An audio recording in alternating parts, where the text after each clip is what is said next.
Hello guys, welcome to my YouTube channel. आज के इस नए वीडियो में एक हम क्वेश्चन से शुरुआत करते हैं जो कि बहुत ही कंसेप्चुअल क्वेश्चन है।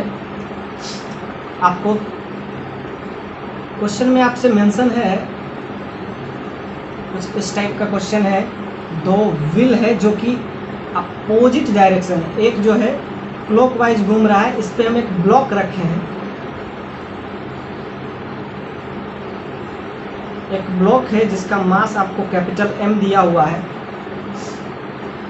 आपको निकालना है ये जो मोशन करेगा वो एक पीरियोडिक मोशन SHM करेगा, और आपको उस SHM का क्या निकालना है।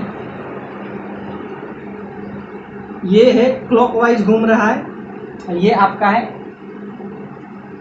एंटी क्लॉकवाइज, मतलब ये इस डायरेक्शन में है तो ये इस डायरेक्शन में घूमना पसंद करता है।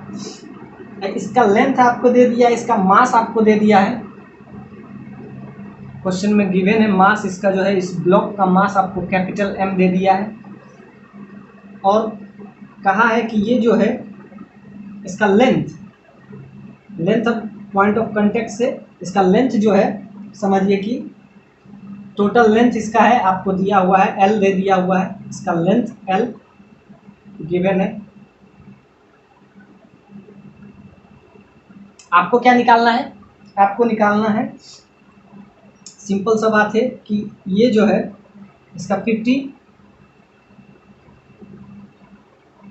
ये x से पहले ही डिस्प्लेस्ड कर दिया गया है। स्मॉल डिस्प्लेसमेंट अबाउट ओरिजिन, तो यहाँ से x डिस्प्लेस्ड किया गया है, तो ये पोजीशन जो हो जाएगा एक्चुअली में टोटल L/2, तो ये बचेगा आपका इस पोजीशन पे है। इस पोजीशन को हम पॉइंट O देते हैं, इसका हाफ जो है इस पॉइंट पे आता है। तो आपको कुछ इस टाइप से मोशन कर रहा है, मोशन के वजह से ये जो हो जाएगा L/2 माइनस x हो जाएगा, और ये एक्चुअली में आगे है, तो ये जो हो जाएगा यहाँ से डिस्टेंस, ये L/2 है, तो ये भी आपका L/2 हो जाएगा।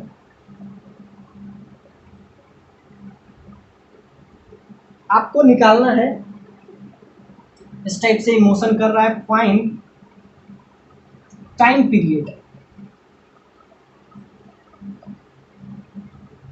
Find time period of this oscillation, इस टाइप से मूव करते रहेगा। और इसका फ्रिक्शन भी आपको दे दिया है, इस म्यू का भी वैल्यू दे दिया। म्यू आप कोफिशिएंट ऑफ फ्रिक्शन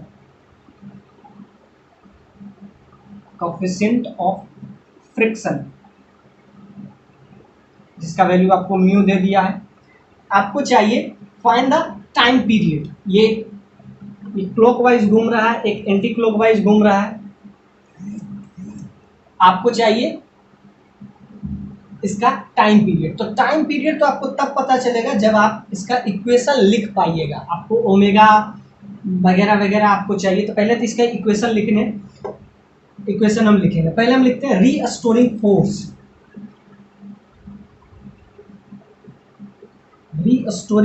जिसके वजह से ये मोशन होगा, और उसका वैल्यू कितना आएगा, m इंटू एफ से एक्सेलरेशन है, नेगेटिव साइन।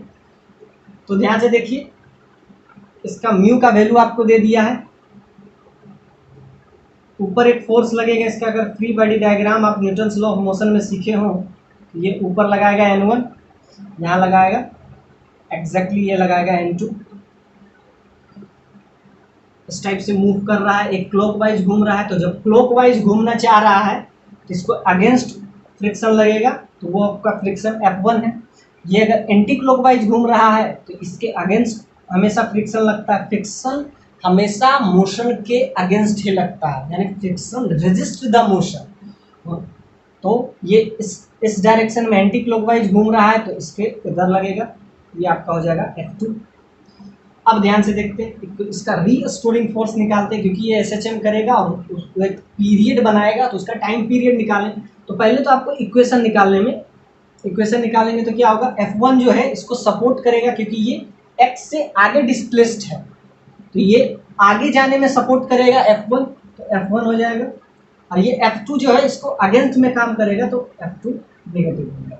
ये आपका आगे तो इसको अगर थोड़ा सा इजी करें तो क्या आ जाएगा, m into F is equal to, friction क्या होता है, mu n1 mu n2, friction का वैल्यू होता है f1 म्यू n1, n1 क्या है, नॉर्मल। जब फ्री बॉडी डायग्राम निकालिएगा तो नॉर्मल फोर्स से, अब ध्यान से देखिए यहाँ से आपका क्या आ जाएगा, M F is equal to mu, अगर कॉमन ले लेते हैं तो n1 माइनस n2, ये आपका आ गया इक्वेशन फर्स्ट। अब लिखेंगे एट इक्विलिब्रियम,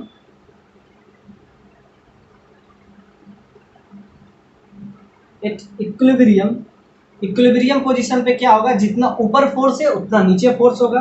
तो ऊपर कौन सा लग रहा है, n1 प्लस n2, इस पे इस ब्लॉक पे ऊपर फोर्स कौन सा लगेगा, ये ब्लॉक जब रखा गया है इस ब्लॉक पे ऊपर लगेगा नॉर्मल, नीचे लगेगा mg, तो नॉर्मल n1 प्लस mg, ये mg के बराबर हो जाएगा। ये आपका हो जाएगा इक्वेशन सेकंड। कैसे आया, एट इक्विलिब्रियम पोजीशन जितना ऊपर फोर्स उतना नीचे फोर्स। देखिए मोशन तो आगे पीछे हो रहा है ना, ऊपर नीचे से तो कोई फर्क नहीं पड़ रहा है, ये तो आपको मेंटेन रहेगा ना कि ऊपर लग रहा है n1 प्लस n2, नीचे लग रहा है mg, दोनों आपस में बराबर। तो मोशन तो इस डायरेक्शन में हो रहा है ना, एक्स एक्सिस पे, वाई एक्सिस पे तो कोई फर्क नहीं पड़ रहा है, एक्स डायरेक्शन में मोशन हो रहा है, वाई डायरेक्शन में कोई फर्क नहीं पड़ रहा है। तो क्या लिख लेंगे, n1 plus n2 that is equal to mg। अब ध्यान से देखते हैं, दो इक्वेशन आया। अब आपको किसी तरह n1 माइनस n2 का वैल्यू आपको चाहिए, जिसे आपका, अब ध्यान से देखते हैं, अगर आप फ्रिक्शन पढ़े हो तो फ्रिक्शन में एक चीज बताया जाता है टॉर्क, टॉर्क निकालेंगे और वो भी किस पॉइंट पे, इस पॉइंट को let's this point is A, this point, this contact point is B and this point is O. तो हम निकालेंगे torque, net torque, net torque at point O, किसी भी पॉइंट पे निकाल सकते हैं, ओ पे निकालना इसलिए क्योंकि ये जो है नेट, यहां से एक फोर्स तो कैंसलाइज हो जाएगा ना, mg नीचे लगेगा, सिंपल सा बात है, mg इधर लग रहा है। तो ध्यान से देखिएगा, जब टॉर्क आपको निकालना हो और टॉर्क को अगर आगे पीछे, जैसे किसी भी पॉइंट जब हम आपको रोटेशन पर आएंगे तो टॉर्क हम बताएंगे, उसमें टॉर्क में होता है कि किसी भी फोर्स का अगर टॉर्क आपको निकालना है तो टॉर्क एक्चुअली में होता है, torque is equal to R cross F. तो हमको आर क्या है, आर है perpendicular distance, perpendicular distance from that point. जब भी टॉर्क निकालते हैं तो किसी पॉइंट के अबाउट टॉर्क निकालते हैं, फोर्स आप किसी पॉइंट के अबाउट नहीं निकालते हैं, लेकिन जब आप टॉर्क निकालते हैं, torque is a vector quantity, तो टॉर्क जब निकालते हैं तो वो किसी पॉइंट के अबाउट निकालते हैं, और नेट टॉर्क किसी भी पॉइंट पे जीरो होता है, ये हमेशा याद रखिए, ये हम आपको रोटेशन में भी बताएंगे। फिलहाल बस इतना याद रखिए कि परपेंडिकुलर डिस्टेंस इनटू फोर्स। तो जब टॉर्क निकालते हैं और पॉइंट ओ, तो ध्यान दीजिए फोर्स, इससे बहुत सारे फोर्स पास कर रहे हैं, इसके नीचे लगेगा mg, और अगर आप ये समझिए तो ये थोड़ा सा आगे एक्सटेंड किया है, तो आप ये एज्यूम करके चलें कि इसका सेंटर ऑफ मास आगे पीछे एक्सटेंड नहीं हुआ होगा। अपना ये समझिएगा कि इसका सेंटर तो ओ पे है, तो आप यहाँ से भी ले सकते हैं, कोई फर्क नहीं पड़ता है। और ये जब भी आप टॉर्क आप निकालें तो ये बात हमेशा याद रखें कि उस पॉइंट को आगे या पीछे एक्सटेंड करने पे अगर वो फोर्स उसी पॉइंट से होके जाता है जिस पॉइंट पे आपको टॉर्क निकालना हो, if extended the point, if the force, force एक है, फोर्स को आगे और पीछे एक्सटेंड करने पे वो उसी पॉइंट से अगर किसी न किसी तरीके से कोरिलेट हो जाता है तो उसका टॉर्क जीरो हो जाता है। अब ध्यान से देखिए, टॉर्क निकालेंगे तो N1 क्या चाहेगा, इस पे बहुत सारा फोर्स लग रहा है, N1, N2, F1, F2, mg, इस सारे का टॉर्क निकालेंगे क्योंकि हमको नेट टॉर्क निकालना है। ये सारे पॉइंट इसको डिस्टर्ब करने का कोशिश करेंगे। अब ये चाहेगा, N1 चाहेगा कि ये ऊपर इस डायरेक्शन में क्लॉकवाइज मूव करे, तो N1 के वजह से इसमें एक टॉर्क जनरेट होगा जो चाहेगा कि ये जो ब्लॉक है ये ऊपर जाए, तो क्लॉकवाइज टॉर्क है उसको हम एज ए पॉजिटिव ले रहे हैं, तो उसका क्या हो जाएगा n1, डिस्टेंस कितना हो जाएगा, अब ध्यान से देखिए L/2 इस पॉइंट से होके आ रहा है 50 L/2, तो जिसके वजह से ये L/2 से थोड़ा सा घट जाता है x, इधर इतना दूर L/2 है, इतना दूर हम आपको अभी बताए थे x है, क्योंकि x आगे एक्सटेंड हुआ, ये आपका L-x हो जाएगा। तो ध्यान से देखिए n1 चाहेगा कि ये क्लॉकवाइज घूमे यानी इधर जाए, तो परपेंडिकुलर डिस्टेंस क्या होगा, परपेंडिकुलर डिस्टेंस आप निकालिएगा तो इस पॉइंट से परपेंडिकुलर डिस्टेंस निकलेगा आपका L/2, यहाँ तक L/2 plus x, L/2 plus x, क्योंकि हमको O पॉइंट पे निकालना है, O पॉइंट आपका ये है, ये है आपका O पॉइंट, O पॉइंट पे हमको क्या निकालना है टॉर्क, तो L/2 प्लस x। अब ध्यान से निकालेंगे एग्जैक्टली mg नीचे लग रहा है, तो ध्यान से देखिए mg नीचे लग रहा है, तो mg क्या चाहेगा,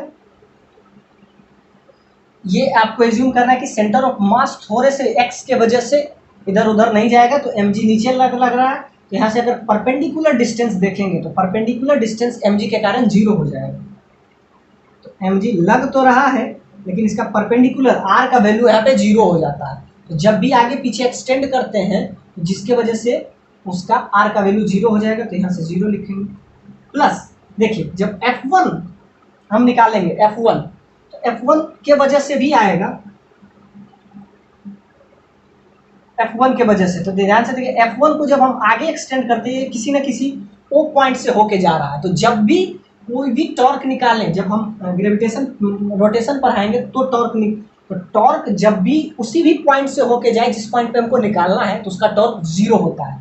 क्यों 0 होता है, क्योंकि r का वैल्यू 0 होता है। इसको आगे एक्सटेंड कीजिए f1 को, ये कहीं ना कहीं O पॉइंट पे आके मिलेगा, तो इस पॉइंट में समझिए कि इसको हम आगे एक्सटेंड किए, इधर f1 लगा, f1 से परपेंडिकुलर डिस्टेंस क्या हो जाएगा 0, क्योंकि f1 पॉइंट से ही होके गुजर रहा है, तो यहाँ पे लिख देते हैं f1 × 0 for your satisfaction. But आप हमेशा याद रखेंगे कि जिस भी पॉइंट पे आपको फ्रिक्शन निकालना हो, मतलब टॉर्क निकालना हो, उसके आगे पीछे अगर एक्सटेंड करने पे अगर फोर्स आए तो उसका 0 होता है। ध्यान दीजिए mg भी उसी पॉइंट से होके गुजर रहा है, इसलिए इसका भी 0, f1 भी उसी पॉइंट के होके गुजर रहा है, लेकिन देखिए नॉर्मल कभी भी O पॉइंट से होके नहीं गुजर रहा है, इसीलिए इसका टॉर्क कुछ ना कुछ है, लेकिन f1 उसी पॉइंट से होके गुजर रहा है, इसीलिए इसका टॉर्क 0 हो जाएगा।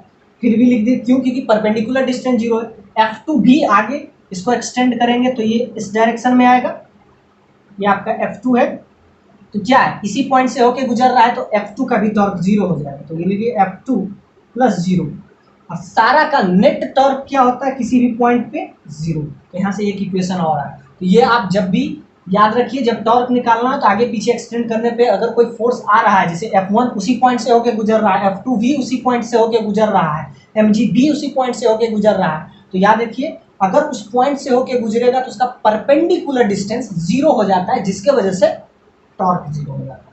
आप देखिए आपका सारा इक्वेशन आ गया, इसको अगर थोड़ा सा इजी कीजिए, और एक और बचा f1 f2 बचा, और अब लास्ट में आपका एक बचेगा n2 anti current torque. n2 क्या चाहेगा, एंटी क्लॉकवाइज घूमे, तो यह हो जाएगा negative sign n2 negative sign, और क्या चाहेगा ये एंटी क्लॉकवाइज घूमे, ये चाहेगा इधर घूमे, ये चाहेगा इधर घूमे, ध्यान से देखिए इस टाइप से मोशन होगा, तो इसका डिस्टेंस क्या हो जाएगा, यहाँ से डिस्टेंस क्या हो जाएगा, x इतना है, पूरा L/2 है, इतना x है, तो ये क्या हो जाएगा L/2 - x, यहाँ से आ जाएगा L/2 - x, that is equal to 0। 0 क्यों, किसी भी पॉइंट पे अगर नेट टॉर्क निकालते हैं तो वो 0 होता है। तो आपका आप यहाँ से अगर इजी कीजिएगा, ये तो आप वैसे भी 0 हो जाएगा, ये 0 हो गया, ये 0 हो गया, ये 0 हो गया, तीनों कंटिन्यूसली 0 होगा। क्यों 0 होगा, क्योंकि वो उसी आगे पीछे करने पे उसी पॉइंट पे होके गुजरता है, तो ये 0, ये 0, ये 0। अब ध्यान से देखिए, अब इक्वेशन आपका बहुत ईजी हो गया, आपका क्या आ गया, n1 L/2 + x, that is equal to n2 L/2 minus x. अब इसको थोड़ा सा अगर इजी कीजिए तो आपको यहीं से कुछ दिखेगा। अब इजी करना है, बस यहाँ n1 माइनस n2 का वैल्यू पुट कर दीजिएगा, आपका आंसर आ जाएगा। यहाँ से अगर आप निकालिए तो आ जाएगा n1, इसको अगर थोड़ा सा इजी कीजिएगा तो आपका क्या आ जाएगा, n1 और n2 को थोड़ा सा इजी कीजिए तो आपको क्या आ जाएगा, एक इक्वेशन आ गया, ये आपका इक्वेशन। एक्चुअली में ये इक्वेशन आपका थर्ड आया। किसी तरीके से एलिमिनेट करना है, n2 को n1 के टर्म में या n1 को n2 के टर्म में लिख लीजिए, आपका एलिमिनेशन हो जाएगा। तो यहाँ से हम क्या ले लेते हैं, n2 को n1 के टर्म में अगर हम ले लेते हैं तो क्या आ जाएगा, n1 L/2 प्लस एक्स। यहाँ से एक इक्वेशन आपको मिला है, तो यहाँ से सब n1 के टर्म में ले लेते हैं, तो n2 को लिख लेंगे, mg माइनस n1, इसका हो जाएगा L/2 इंटू एक्स। यहाँ से आप थोड़ा सा अगर इजी कीजिएगा आपको इंफॉर्मेशन मिल जाएगा, इसको देख लीजिए एक बार। इसको हम इजी करेंगे, उसके बाद हम इसमें डायरेक्ट वैल्यू पुट कर देंगे, ये इक्वेशन में डायरेक्ट वैल्यू हम पुट कर देंगे।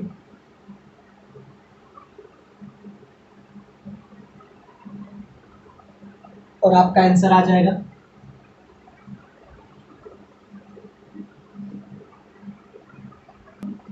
ध्यान से देखिए, अब बस इजी करना है, प्रॉब्लम को बस इक्वेशन सॉल्व करना है। अब ध्यान से देखिए, इसको थोड़ा सा इजी कीजिएगा तो n1 माइनस n2, इसको राइट साइड ले लेते हैं, इंटू L/2 हो जाएगा। क्या किए, n1 L/2 n2 L/2 को राइट साइड ले लिए तो यहाँ से ये आ जाएगा, और इसको लेफ्ट साइड ले लेंगे तो n2 माइनस n1, इधर जाएगा तो प्लस हो जाएगा, n1 plus n2 into x/2 x हो जाएगा। अब ध्यान से देखिए, n1 प्लस n2 का वैल्यू यहाँ से डायरेक्ट पुट कर दीजिए, n1 माइनस n2 आ जाएगा।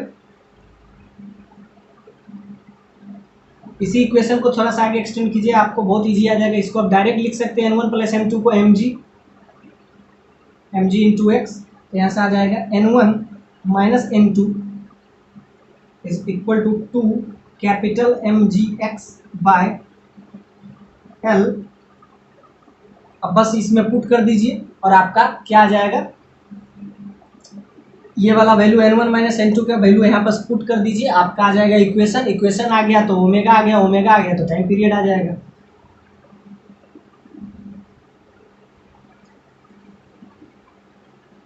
बस ये समझिए कि n1 माइनस n2 इसमें जब पुट कीजिएगा तो m इंटू एफ आ जाएगा आपका 2 mgx bye l into mu. ध्यान देखिए, m से कैपिटल M से m कैंसिल हो जाएगा, आपका आ जाएगा f, निगेटिव साइन उधर चला जाएगा और क्या आ जाएगा 2g by l into mu into X. Acceleration आ गया, acceleration is directly proportional to kx। अब k का वैल्यू क्या हो जाएगा, अब सिंपल सा बात है, यहाँ से आप निकाल सकते हैं, जो कांस्टेंट है वो ओमेगा स्क्वायर के बराबर हो जाएगा। Omega square is equal to 2g mu by l। यहाँ से देखिए, जो मल्टीप्लाई में होता है वही के होता है, यहाँ से आ गया omega square is equal to 2g mu by l।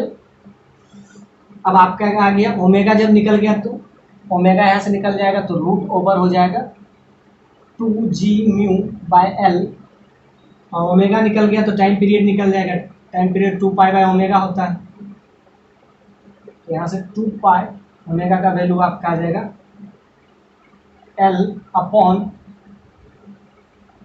2g mu. आपका ये हो गया, आंसर हो गया। तो पहले इक्वेशन लाना इसमें चैलेंजिंग था, क्या फोर्स लग रहा है, क्या टॉर्क लग रहा है, सारा कंसेप्ट एक क्वेश्चन में हम डिस्कस किए, सारा एक ही क्वेश्चन में आपको टॉर्क निकालना सिखाए, फ्री बॉडी डायग्राम सिखा दिए, सारा चीज एक ही क्वेश्चन में यूज करके, टाइम पीरियड तो बस एक सिंपल सा है क्वेश्चन है, उसका कोई रोल नहीं है इस क्वेश्चन में। आपको ये पूरा इक्वेशन सॉल्व करना, 3 इक्वेशन 2 वेरिएबल, ये सब इंपॉर्टेंट था। बाकी क्या है, बाकी तो इजी है, टाइम पीरियड ओमेगा आ गया तो 2 पाई। तो ये इंपॉर्टेंट है कि आपको इक्वेशन लिखना आता है, टॉर्क निकालना आता है किसी भी पॉइंट पे, फ्री बॉडी डायग्राम आता है, न्यूटन्स लॉ ऑफ मोशन का भी यूज है। तो ये पूरा का पूरा बहुत ही